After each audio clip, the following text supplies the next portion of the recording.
People are tired of being thrown under the bus by wealthy elites and their bought politicians. Tired of living paycheck to paycheck, struggling to pay the rent, locked in student debt and medical debt, child poverty doubling, rising diseases of despair, growing hopelessness. The political system is broken. The two Wall Street parties are bought and paid for. All right, so we're 27 seconds in, and I do want your opinion on something, Zach.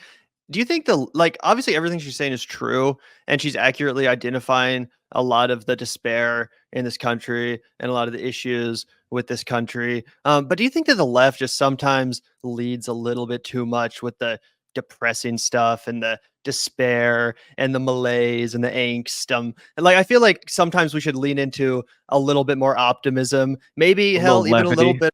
Yeah, maybe even a little bit of patriotism. If you're running for president, call me crazy, but some of the most popular political ads, presidential ads of all time, have leaned into things like optimism, patriotism, nostalgia. And yeah, a lot of those have been right-wing kind of conservative candidates and stuff like that. But I don't think the left always has to be down in the dumps, starting every single ad with pictures of homeless people and, war-torn devastation. It's like, yeah, you're not wrong. That is the reality. And most people understand that, but I just don't know if people need to, if that needs to be what you lead with. Maybe give it, inspire us, Yeah. I mean, I totally agree. I think that the thing is that the left has no concept of how to win. And when it comes to politics, it sucks, guys, but people want to be a part of where the energy is going. They want to be rolling down the hill with the big thing. And that is how Bernie Sanders got where he got, man. If you were a young person in 2015 when Bernie Sanders was coming, he was the fucking guy. Everybody was talking about it. It was a big deal. Hot discourse. He stood in firm contrast to Donald Trump. I wrote an article with my homie for our school newspaper back in 2015, 2016, whatever it was, called right when they were bursting onto the scene, Bernie Sanders and Donald Trump, kind of are perfect foils of one another, right? That was a very common analogy. I wasn't inventing that, but you know what I mean? It goes back to that. They captured the interest of the American people. They made people curious again. They had fire and energy and a movement behind both of them for completely different reasons, sure, but that's what it takes to be able to break through. That was an anomaly for the left, right? But part of it was that it was inspiring. It felt like we had a chance, right? Even in 2020, Gavin, I remember New Hampshire primary night. I was in fucking San Diego. Working in a fucking hotel room for a startup that I fucking hated, but I felt like I was on cloud 9 because Bernie Sanders just won the New Hampshire primary. He basically just won Iowa. We're moving on to Nevada. It's going to be crazy. And then he won Nevada, and everybody was like, it's going to be crazy. That excitement, that was the best campaign tool that you could possibly have, right? The left needs to harness that. So I completely agree. And it certainly could be patriotism. That's definitely an option. Sorry for my disgusting coughing, but it also could just be anything that is positive, anything that makes you feel good about yourself. Because no shit, the thing that sucks about even volunteering and doing hardcore activist work is that it just feels like you're constantly being defeated. And yes, you have good friends that you make and you're moving the ball forward, but over time it's arduous. It's just boom, one after the L after L. And those are the people who are the most committed, right? You also have to think when you're running for president, you need to attract the people who have just been I don't know. So how are you going to get all of those people feeling good, feeling like they want to be on board with you?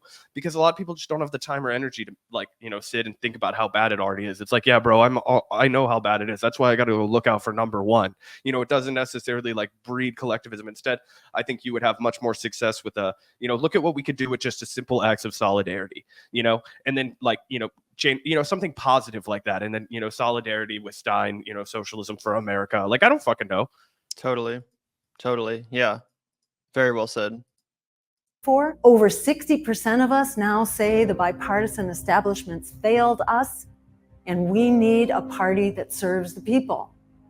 I'm Jill Stein, and I'm running for president to offer that choice for the people one more time outside. Let me ask you a question. When are we going to leave this kind of stale-ass political messaging behind? I'm sorry, Jill. Dr. Stein, excuse me. I'm sorry, Dr. Stein. But it is 2023, and you could hire a grad student to make you a fucking bussin'. to use the language of the youth, campaign video, and it wouldn't look like you were running for the fucking Senate in Iowa in 1995. You know what I mean? It's ridiculous. Like this is what I imagine Chuck if you were her Grassley would use for his campaign, fucking like, campaign videos. if you were her campaign advisor, communications person, like what would you advise her to do differently as far as this ad? I would make it lively, but I just would get rid of the whole like quiet music playing in the background. Stillness. That's stock Outside music. the failed two-party system. Like that's not how people want fucking ads anymore. They don't want to feel like they're being lectured. They want to see you on a fucking podcast and have you being real and have you just waxing about what the fuck you believe in and then cut that back in. Oh, and then also I want to see you with your boots on the ground, right? That's another thing that made Bernie Sanders work. Bernie Sanders is stump speaking in front of an audience. You're seeing Bernie Sanders in the civil rights movement getting hauled off like this. Then you see Bernie Sanders when the fucking Occupy Wall Street. He's like, and then you see Bernie like a low, I've cast a lot of lonely vote. That's how you build the fucking, this is our guy. This is our guy. Yeah, that's my guy.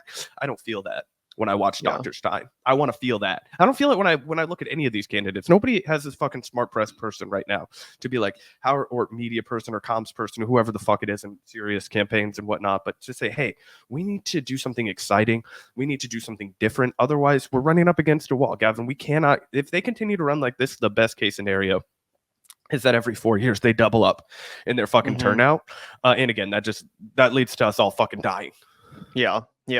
I think you're 100% correct. And I think that I'm consistently disappointed in third-party candidates, independent candidates in general, long shot candidates, whatever you want to call them, in their inability to kind of be more creative. And don't get me wrong, guys, like I still think that Jill Stein's doing a good thing here. I'm not just trying to sit here and be fucking Statler and Waldorf of the progressive movement, shitting all over everyone who's trying their best. It's not what I'm trying to do. Like I said, I'm probably still going to vote for Jill Stein, but I do agree with you. Like if you're going to be a long shot candidate, you got to do something a little bit more like attention grabbing, something that's gonna, catch people's eye and be like, huh, what is that? What is going on? I do have another option. Who is this person?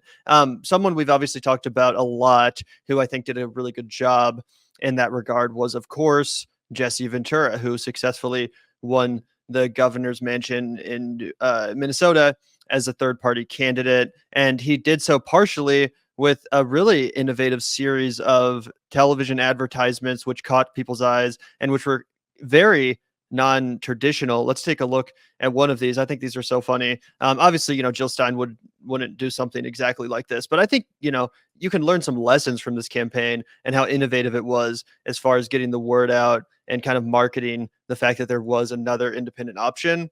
But yeah, here's a quick throwback to the Jesse campaign, one of his ads for governor. New from the Reform Party. It's the new Jesse Ventura action figure. You can make Jesse battle special interest groups I don't want your stupid money. and party politics. We politicians have powers the average man can't comprehend. You can also make Jesse lower taxes, improve public education, and fight for the things Minnesotans really care about. This bill wastes taxpayer money. Read, trust it. Don't waste your vote on politics as usual. Vote Reform Party candidate Jesse Ventura for governor. I've actually never seen that ad before, but that's exactly what the left needs to be doing. They just need to be standing out, right? They need to be doing something different. That's something that people will start talking about. It perfectly played up Jesse Ventura as being like a statesman and like his, the fact that he'd already been a mayor and whatnot. But of course, it recalls his celebrity and the fact that he was a professional wrestler. It was perfect, right? It was the perfect bridge. It wasn't too self-serious, right? Like this isn't a guy who's too stiff, but it also wasn't beating around the bush. This is what he stands for. This is what he's going to do. Yeah, totally, dude. 100% agree with you. Do you want to watch a little bit more of Jill Stein's campaign video? Did you have any other thoughts you wanted to share on her running for president, Zach? It sucks because like it shouldn't make a lefty jumps in the race and I feel shittier.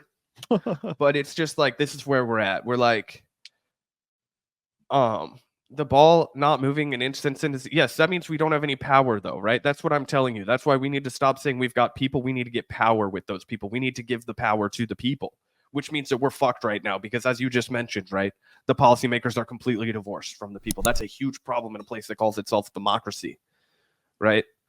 And yeah, I mean, it bums me out, man, because I want to be excited about this shit. I want to have a fucking cause for you guys. I want to be able to rally around this, but I can't. I would just be bullshitting you. I would just be doing a cable news job of picking somebody that I think you guys would like and then fucking shilling them Doing to you. propaganda for them. Yeah, I'm not gonna fucking do it. Yeah. Right. I would like that too. I mean, it would be good for the channel. It would give us something to focus on. It would give us a ball that we would feel like we were pushing forward. That's what I was hoping the Cornel West campaign would turn into. That's also what I was hoping the Marianne Williamson campaign would turn into. And that's even been way more successful than the Cornel West campaign was. I mean, I still plan on voting for Marianne Williamson, obviously, during the Democratic primary.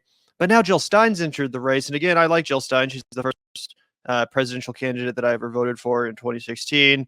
I don't imagine that I'll find anything that I disagree with on her platform as far as policy is concerned. But as I pointed out on Twitter, with her and Cornel West both running, assuming that Cornel West stays in the race and, you know, doesn't drop out before election day, it's like they're kind of just eating out of the same pool. They're kind of like cannibalizing the same already infinitesimal fraction of the electorate, which is open to third parties and specifically leftist third parties, not RFK Jr. independent style stuff or the libertarians. No, leftism, socialism. Like this is already a really, really small, like arguably not even 1% of the general electorate. And now Stein and Cornel West and the PSL candidate are all going to be, you know, drawing from the same small pool. It just seems like, once again, the left does not have any unity. There's no strategy. There's no ability to get on the same page and unite behind one candidate. Cornel West running as a Green Party candidate briefly, only then to go independent, I think probably is another bad sign, because now a lot of people that were excited to volunteer for his campaign and for the Green Party now might be a little bit more hesitant or skeptical about getting involved with Green Party organizing or activism in the wake of that, because they felt like it was kind of a ruse, kind of a bait and switch. You know, a lot of people, including some of the comrades in our own chat, literally volunteered and spent hours and, you know, donation money trying to help out the Green Party to get Cornel West to 5%, only for him to just drop out of the Green Party primary a month later. So a lot of people kind of feel like, you know, what's the point anymore? Has he appointed a new campaign manager, by the way, Gavin? I know that he appointed like a team of, I think, four or five people. I'm not sure if they're campaign managers necessarily, but it's kind of like his campaign managers, 4 co-campaign managers. That sounds like a campaign with direction. Yeah, let me try to find the tweet, because he appointed some new personnel of leadership, you know, variety. I feel like I haven't been hearing about the Cornel West campaign over the last couple of weeks, really. I mean, I've seen Cornel West speaking, and I agree with everything he says when he speaks about Palestine. But as a presidential candidate, I just feel like after the Peter Dow thing, it was like, oh, people are pretty much sure this is over now.